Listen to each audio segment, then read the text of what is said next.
Hello friends, एक बार पुनः आप लोगों का स्वागत है हमारे यूट्यूब चैनल स्टडी 26 में। और आज के वीडियो में हम लोग देखने का प्रयास करेंगे MIL हिंदी। जिन बच्चों का होगा BA फर्स्ट सेमेस्टर के जो भी बच्चे होंगे उनका MIL हिंदी अगर होगा तो उनके सिलेबस में जो हम लोग हिंदी पढ़ रहे थे उसमें सदाचार का ताबीज़ जो कि हरिशंकर परसाई की है उसी को हम लोग आज देखेंगे और समझेंगे भी। तो देखिए, ये एक कहानी है। तो कहानी को पढ़ने का एकमात्र तरीका यही है ना कि उसको समझ जाइए, बस, और कुछ भी है नहीं। तो देखिए, हम 2 मिनट का समय आपसे ले रहे हैं और इसको समझाने का प्रयास करते हैं। इसको 2-3 मिनट में हम समझा देंगे, उसके बाद हम आपको चीज़ों को रिलेट करते हुए बताते हुए चलेंगे आगे। चलिए, पहले एक चीज़ बताते हैं आपको। कहीं एक राज्य था, ठीक है। इसमें शासक के बारे में जो चर्चा है या नहीं, ये जो कहानी है इसमें जो लेखक है हरिशंकर परसाई, ये प्रयास ये करते हैं, ये व्यंग्य के रूप में लिखे हैं। व्यंग्य का अर्थ होता है ना बच्चों, कि आप मान लीजिए आपका रिजल्ट बढ़िया नहीं आया और आपको कोई व्यक्ति बोल रहा है कि तुम तो बहुत टॉप कर गए, तुम तो मतलब बिहार टॉपर बने हो, और जबकि आपको पता है कि आपका रिजल्ट बढ़िया नहीं है, आप केवल पास हुए हैं, और लोग कह रहा है कि आप तो टॉप कर गए। तो ये आप इसको सराहना मत समझिएगा, ये व्यंग होता है, यानी आपकी हंसी मजाक उड़ाई गई है। तो इसी तरह ये कहानी लिखा गया है, सदाचार का ताबीज़।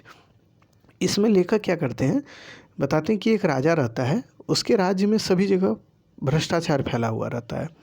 और राजा को हर हमेशा वहाँ की जनता बोलती है कि देखिए सर, हमारे यहाँ भ्रष्टाचार फैला है, इसको ख़त्म कीजिए। तो राजा बोलता है कि भ्रष्टाचार फैला हुआ है, तो इसके लिए वह एक दिन अपने दरबारी से बोलता है कि आखिर भ्रष्टाचार होता क्या है। तो दरबारी बोलते हैं, हम तो देखे नहीं हैं, अगर हमारे नज़र में तो आप ही हैं, आप ही को हम देखते रहते हैं, तो हम तो दूसरी चीज़ को देखे ही नहीं हैं। तभी एक दरबारी बोलता है कि देखिए सर, राजा को, कि देखिए ये जो होता है ये बहुत बारीक चीज़ होता है, इसको देखा नहीं जा सकता, इसको अनुभव किया जा सकता है। तो बोला कि अच्छा ठीक है, तो इसको ख़त्म कैसे किया जाए। तो बोला कि इसके लिए एक, उसके दरबारी उसको सलाह देते हैं कि इसके लिए एक जो है कमेटी बनाइए, यानी कि 5 लोगों सदस्य वाला एक कमेटी बनाइए। तो बोला ठीक है, बनाते हैं। तो बनाया। उसी कमेटी को ये दिया गया अधिकार कि भाई आप बताइए कि ये भ्रष्टाचार हमारे देश में कैसे व्याप्त है।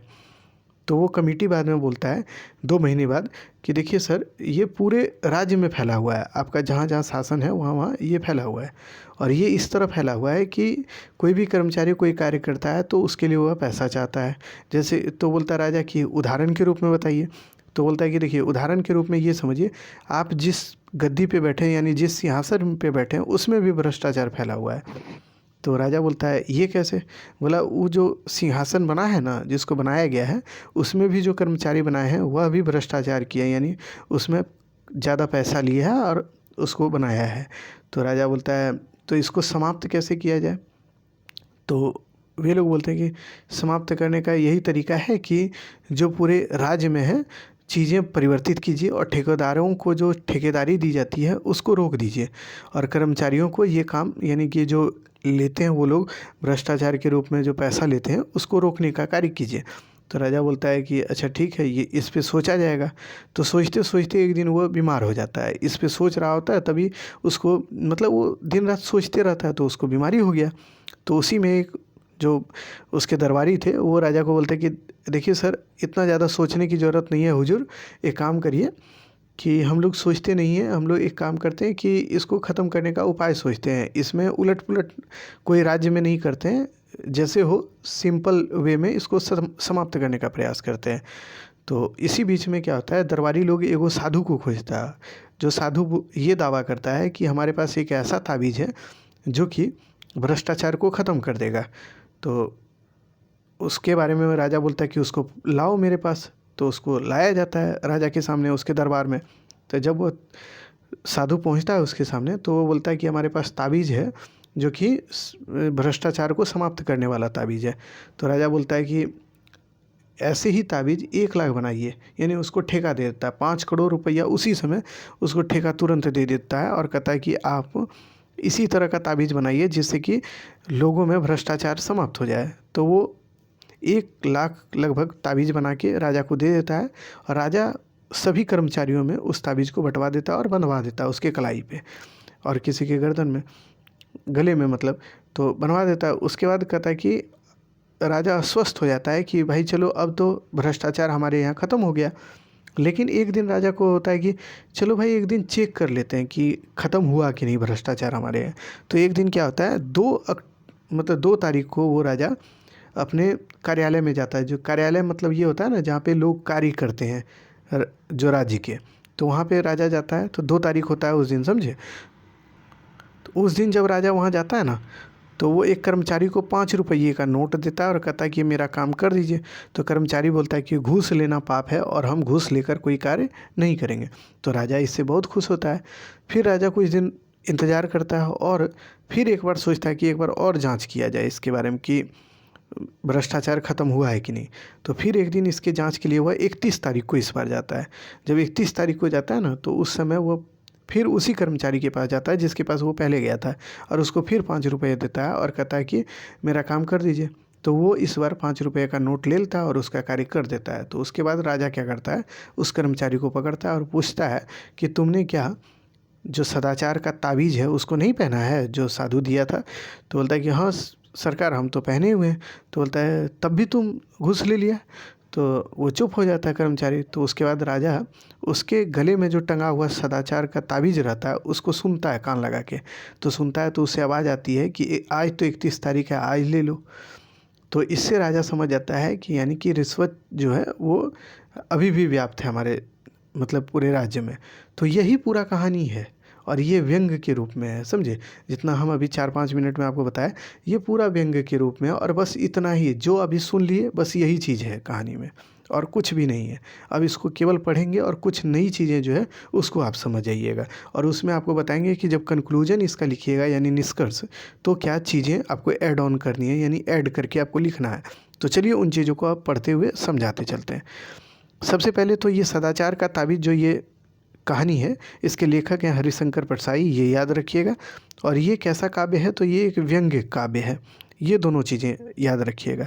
और इस कहानी में किस चीज़ की चर्चा है, तो उसमें जो चर्चा है इस चीज़ को याद रखिएगा कि देश में व्याप्त भ्रष्टाचार तथा उसके उन्मूलन के खोखले रूपों का वर्णन किया गया है इसमें। यानी कि जो उसके उन्मूलन के लिए यानी उसको समाप्त करने के लिए, यानी जो भ्रष्टाचार देश में व्याप्त था उसको समाप्त करने के लिए जो भी उपाय किए गए वो सफल नहीं हो पाए, इसी के बारे में चर्चा है इस कहानी में।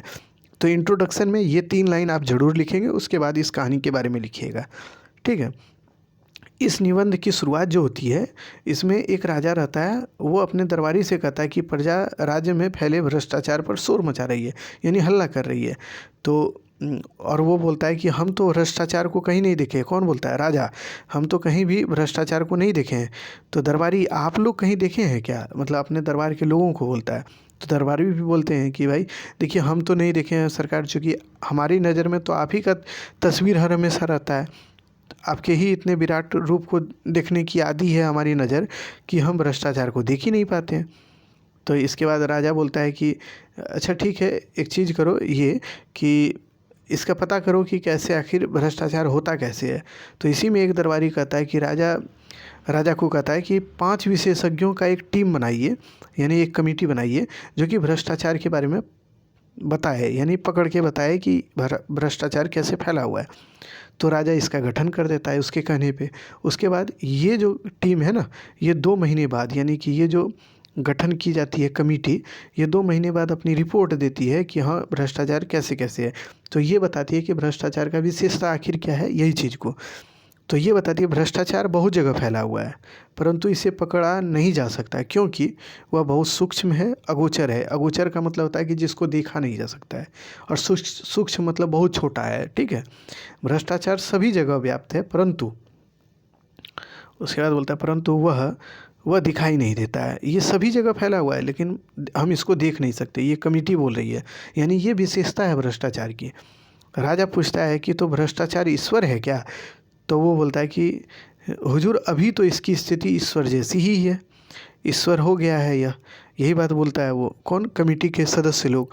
उदाहरण के रूप में वो राजा को बताता है कि राजा आप जिस पे बैठे हुए हैं सिंहासन में भी भ्रष्टाचार व्याप्त है। तो राजा बोलता है ये कैसे? तो बोलता है कि देखिए जो सिंहासन बना है उसको बनाने में जो कर्मचारी लगे थे वो भ्रष्टाचार किए थे, उसके बाद इस सिंहासन का निर्माण किए थे। तो फिर राजा समझता है ओह अच्छा इस तरह भी भ्रष्टाचार होता है। तो उसके बाद बोलता है हाँ। तब राजा बोलता है, जब राजा ने इसे समाप्त करने का उपाय पूछा तो तब राजा बोलता है कि अच्छा इसको समाप्त कैसे करेंगे। तो उसके वही जो 5 लोग जो कमेटी वाले थे वो बोलते हैं कि देखिए इसको समाप्त करने का एक ही उपाय है कि व्यवस्था में परिवर्तन कर दीजिए और ठेकेदारी प्रथा को समाप्त कर दीजिए। ठेकेदारी प्रथा का अर्थ होता है बच्चों कि मान लीजिए कोई काम करना है तो उसके लिए लोग ठेकेदारी दे देता है। जैसे अभी भी आप देखिएगा रोड का निर्माण होता है तो वो ठेकेदारों को दे देती है सरकार और कहती है कि आप रोड बनाइए। तो इसीलिए आप देखिएगा गांव देहात का जो रोड बनता है वो बहुत जल्दी टूट जाता है, क्योंकि उसमें इतना भ्रष्टाचार होता है ना। उसमें जो कंकड़ बालू ये तमाम चीज़ों का जो प्रयोग होता है वो अच्छा नहीं होता, अच्छा क्वालिटी का नहीं होता है, जिससे वो रोड जल्दी टूट जाता है। तो उस समय भी वही चीज़ था, यही बात बोलते हैं। तो उसके बाद राजा बोलता है अच्छा ठीक है, इस पर विचार बनाया जाए कि भ्रष्टाचार को ख़त्म करने के लिए जो ठेकेदारी प्रथा है और जो हमारी व्यवस्था है उसमें परिवर्तन किया जाए। तो उसके बाद क्या होता है, कुछ दिन बाद राजा का तबीयत ही ख़राब हो जाता है, बहुत बीमार हो जाता है। तभी एक दरबारी जो है उसके पास आता है और कहता है कि देखिए जो चीज़ें चल रही है यानी जो व्यवस्था है उसमें उलट पुलट नहीं कीजिए और उसमें बिना उलट पुलट किए भ्रष्टाचार को समाप्त कीजिए। इसके लिए दरबारी ने एक साधु को खोजा। फिर तो बोलता है राजा कि अच्छा इसके लिए कुछ व्यवस्था करो, तब कैसे इसको ख़त्म करें। तो सभी जो दरबारी हैं वो लोग मिलके वो साधु को खोजते हैं, जो हम साधु वाला कहानी अभी बताए कि साधु बोलता है कि हमारे पास सदाचार का ताबीज़ है जो कि किसी को भी बांध देंगे, अगर उसको कोई पहन लेगा तो वो भ्रष्टाचार नहीं करेगा। तो राजा बोलता है ठीक है भाई, हम तुमको 5 करोड़ रुपया देते हैं और तुम 1 लाख जो है हम तुमको ठेका देते हैं कि तुम ताबीज़ बनाओ। तो वो ताबीज़ बना के राजा को देता है और राजा सभी ताबीज़ को अपने कर्मचारियों के गले में टंगवा देता है। ठीक है, तो अब वह आश्वस्त हो जाता है कि अब उसके दरबार में कोई तरह का भ्रष्टाचार नहीं होगा। तो अब उसके मन में आता है कि भाई अगर भ्रष्टाचार ख़त्म हुआ तो इसका जांच भी होना चाहिए। तब राजा एक दिन भेष अपना बदलता है, यानी कि कपड़ा लत्ता राजा वाला ना पहन के आम आदमी वाला पहन लेता है और चल जाता है कहाँ पे, तो अपने कार्यालय में, जो कार्यालय उसके राज्य में रहते हैं वहाँ पे चला जाता है। उस दिन 2 तारीख रहता है जिस दिन वो जाता है पहली बार, और एक कर्मचारी को 5 रुपये का नोट देता है और कहता है कि तुम मेरा काम कर दो जल्दी से। तो वो कर्मचारी कहता है कि देखिए हम आपसे कोई घूस घास नहीं लेंगे, क्योंकि घूस लेना पाप है। तो इससे राजा बहुत खुश होता है। फिर राजा वापस आता है और फिर कुछ दिन इंतज़ार करता है और फिर वह उसके मन में आता है कि एक बार फिर जांच किया जाए कि कहीं राज्य में भ्रष्टाचार फैला हुआ तो अभी भी तो नहीं है। इस दिन फिर वह निकलता है, जिस दिन वह जाता है फिर से जांच करने के लिए, वो दिन इस बार 31 तारीख रहता है। तो उस समय तक देखिए कर्मचारियों को वेतन नहीं मिला रहता है, क्योंकि आप जानते हैं कि वेतन जो मिलता है वो 1 तारीख के बाद ही मिलता है। तो इसीलिए जब राजा जाता है उसका चेक करने के लिए, उसी कर्मचारी के पास जाता है जिसके पास पहले गया था, वहाँ जाता है, उसको फिर से 5 रुपये का नोट देकर कहता है कि मेरा काम कर दो। तो इस बार कर्मचारी उसका नोट ले लेता है और उसका कार्य भी कर देता है। तब राजा उसको पकड़ लेता है, ठीक है, और पकड़ के कहता है कि देखो तुम क्या सदाचार का जो ताबीज़ है उसको नहीं बांधे हो। तो वो बोलता है हाँ हुजूर बांधे तो हैं। तो उसके बाद फिर राजा उसके सदाचार वाले जो ताबीज़ है जो उसके गले में लटका हुआ था उसको उसमें कान अपना लगाता है और उससे सुनने का प्रयास करता है। तो उससे यही आवाज़ आती है कि देखिए सदाचार वाले ताबीज़ से कि आज तो 31 तारीख है, आज तो ले लो। यानी कि इससे यह स्पष्ट हो जाता है कि मतलब भ्रष्टाचार अभी भी व्याप्त है। तो इससे राजा को बड़ा दुख होता है कि भ्रष्टाचार तो ख़त्म हुआ नहीं। तो अब देखिए इस कहानी का सार क्या है, यानी कि इस कहानी के माध्यम से जो लेखक हैं ये क्या बताना चाहते हैं। देखिए हम बहुत कम समय में आपको बहुत अच्छी चीज़ें दे रहे हैं, ये आप ध्यान रखिएगा। इस तरह कोई नहीं पढ़ाया होगा, आप पढ़ लीजिए पूरे यूट्यूब पे, लेकिन इस तरह आपको कोई नहीं बताया होगा, देख लीजिएगा आप। देखिए इसमें राजा ये यानी ये कहानी में ये बात बताने का प्रयास किया गया है, कर्मचारी को जब रिश्वत दी जाती है तो वो ले लेता है, तो उसके पीछे का कारण ये होगा कि या तो उसका वेतन ही कम होगा या उसको इसकी ज़रूरत होगी, यानी उसको कोई कार्य होगा जो कि वो कर नहीं पा रहा होगा, इसीलिए उसने वो जो पैसा उसको दिया गया था राजा के द्वारा, जो कि एक तरह से घूस के रूप में, वो ले लेता है, या फिर उसकी वेतन भी कम होगी। तो इसीलिए ये जो लेखक हैं ये कहने का प्रयास करते हैं कि आप देखिए किसी भी कर्मचारी को उसके कार्य के अनुकूल उसको वेतन दीजिए, यानी कि अगर वह काम अपने ओहदे के हिसाब से करता है तो उसको उसी तरह का वेतन मिलना चाहिए, यानी उसको कम वेतन नहीं दीजिए, उसको उसके काम के हिसाब से उसको वेतन मिलना चाहिए, तभी ये भ्रष्टाचार ख़त्म हो सकता है। अब देखिए इससे सीख मिलती है क्या, उस चीज़ को अब देखिए, जब आप निष्कर्ष निकालिएगा ना तो वहाँ पे लिखिएगा कि निष्कर्ष के रूप में इस कहानी से हमें ये सीख मिलती है कि भ्रष्टाचार को ख़त्म करने के लिए जो कमेटी का गठन होता है या कमेटी गठित की जानी चाहिए, और उसका जो रिपोर्ट आता है, जो कमेटी सुझाव देती है, उसको मानना चाहिए और उसी पे काम करना चाहिए। अगर देखिए राजा इस बात को मान लेता कि जो उसकी कमेटी के लोग बोले कि व्यवस्था में परिवर्तन करना चाहिए, ठेकेदारों को ठेकेदारी का कार्य नहीं देना चाहिए जिससे कि भ्रष्टाचार व्याप्त होता है, तो अगर इस बात को मान लेता तो हो सकता था कि जड़ से ही भ्रष्टाचार उसके राज्य में ख़त्म हो जाता। लेकिन राजा इस बात को नहीं मान के वो टोना टोटका वाला चीज़ को मान लिया कि टोना टोटका ऐसा चीज़ करेंगे कि ताबीज़ पहना देंगे तो ये चीज़ हो जाएगा, ये ख़त्म हो जाएगा। तो इस चीज़ को राजा मान, इससे ये हुआ कि राजा तो इस चीज़ को स्वीकार कर लिया कि टोना टोटका से ख़त्म हो जाएगा, लेकिन वो चीज़ ख़त्म तो नहीं हुआ, वो तो केवल और केवल उसका पैसा ही ख़त्म हुआ। इसीलिए इससे यही समझना होगा कि कोई भी चीज़ है तो उसके लिए टोना टोटका से ही उसका हल नहीं निकल सकता है, उसके लिए हमें ज़मीनी स्तर पर कार्य करना होगा, व्यवस्था में परिवर्तन करना होगा, तभी भ्रष्टाचार किसी भी देश या किसी भी समय में ख़त्म हो सकता है। इससे हमें यही समझना चाहिए। और आज भी अगर भारत में कहीं किसी भी रूप में भ्रष्टाचार व्याप्त है तो उसको ख़त्म करने का एकमात्र तरीका है कि उस चीज़ में परिवर्तन किया जाए, यानी वो व्यवस्थाएं बदली जाए, तभी वो ख़त्म हो सकता है। यही सीख हम लोगों को इस कहानी से मिलता है, तो ये बात ध्यान में रखिएगा और आप अपने निष्कर्ष में इसको ज़रूर मेंशन कीजिएगा, यानी लिखिएगा। और निष्कर्ष आपको हर एक प्रश्न में लिखना है। ये चीज़ जो ये पूरा का आप देख रहे हैं इस स्क्रीन पे, ये आपकी कहानी का पार्ट नहीं है, लेकिन आपको समझाना होगा कि आपने इस कहानी से सीखा क्या, इसको आप क्या सीख पाए, इससे क्या आपको सीख मिला। तो ये चीज़ आपको ज़रूर लिखना होगा, समझे। इस बात को ध्यान में रखिएगा और देख लीजिएगा कोई और इस तरह पढ़ाया हो तो बताइएगा फिर, हाँ कि सर और भी अच्छे टीचर ने पढ़ाया है, तो फिर आप वहाँ से पढ़ लीजिएगा इसको। और हमने तो प्रयास किया है कि बहुत अच्छे से, बहुत शालीन तरीके से आपको बताने का और समझाने का। अगर वीडियो पसंद आया होगा तो प्लीज़ हमारे चैनल को सब्सक्राइब कर लीजिएगा, लाइक कीजिएगा, वीडियो को शेयर ज़रूर कीजिएगा और कमेंट में ज़रूर अपनी प्रतिक्रिया दीजिएगा कि हाँ सर वीडियो हमें समझ में आया या अच्छा था या नहीं था। ये चीज़ें आप ज़रूर बताइएगा। अगर अच्छा नहीं होगा तो हम अच्छा करने का प्रयास करेंगे, और अगर अच्छा होगा तो हमारी कोशिश रहेगी और भी अच्छे तरीके से आपको चीज़ें बताने का और स्पष्ट और सरल भाषा में आपको चीज़ याद कराने का। चलिए आज के वीडियो में इतना ही, फिर मिलते हैं अगले वीडियो में, तब तक के लिए धन्यवाद।